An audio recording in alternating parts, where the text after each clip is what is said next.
Good day everyone. So I'm Jelio Tumbado from BTV TED FSM 3B. So today I will present to you the training plan that have a qualification of driving in situ, and this training plan cover the training needs of the respondents. So this training plan have a nominal duration of 80 hours. So to divide that is have a nominal duration of 80 hours. So dinivide ko lang siya per learning outcomes or LO. Every learning outcomes have a total of 8 hours. So I will focus in one respondents. Ito para madali.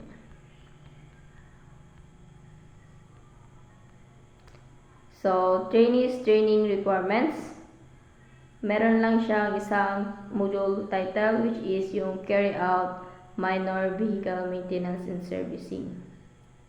Isa lang ang module title ng respondents na no yung answer niya, which is carry out minor vehicles maintenance and servicing. So meron lang itong dalawang learning outcomes which is yung clean vehicle unit and maintain and service the vehicle system. So, yung training activity task niya naman po is clean the vehicle following the prescribed procedures, ensuring the use of appropriate cleaning supplies, tools, and equipment adhere to Occupational Health and Society OHS guidelines throughout the process to maintain safety and efficiency. And also identify the relevant ordinances, rules, or laws governing waste disposal in your area. So, yung mode of training niya naman po is visual. Yung learning style niya is visual. So, yung mode of training niya is demonstrate and discuss using PowerPoint presentation, image, and lectures. And also discuss using PowerPoint presentation.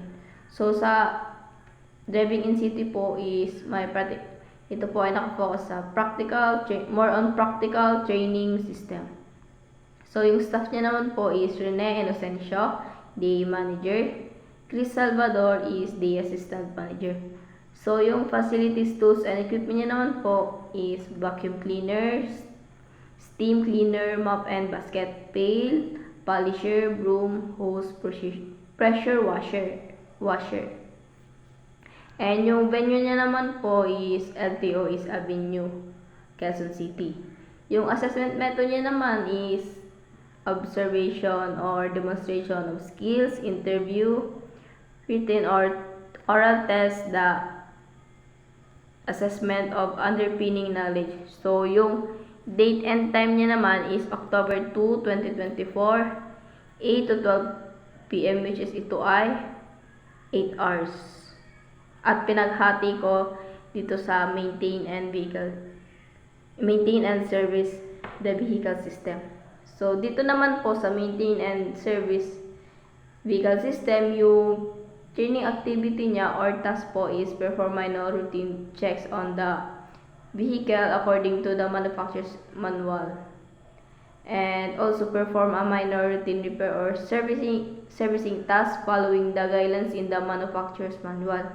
Also inspect a vehicle brakes following the manufacturer's specification and identify any issues and take the appropriate actions such as adjustments or part replacements. Also, identify complex repair or service issues that go beyond routine maintenance. And after performing routine servicing, maintenance, or repairs on a piece of equipment or vehicle, complete a service record following workplace procedures. So, yung mode of training niya naman po is demonstrate and discuss using images and PowerPoint presentation. Yung ito naman po is focus sa more on practical training systems. So, yung staff niya naman po is same lang naman din is si Rene Inocencio, the manager, and Chris Salvador, the assistant manager.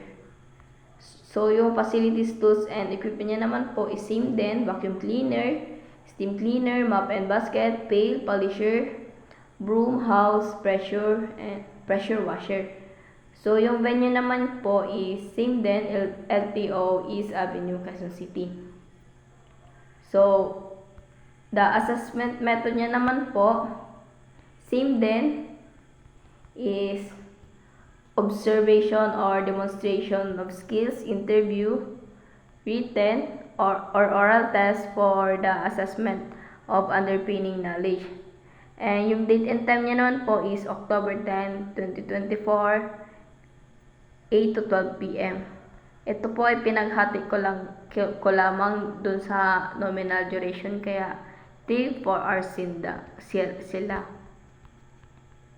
So prepared by Gilo Tumbado, the trainer, approved by Patrick Gerard A. Paulino Page, the administrator, and confirmed by Marlon Baliber, the owner.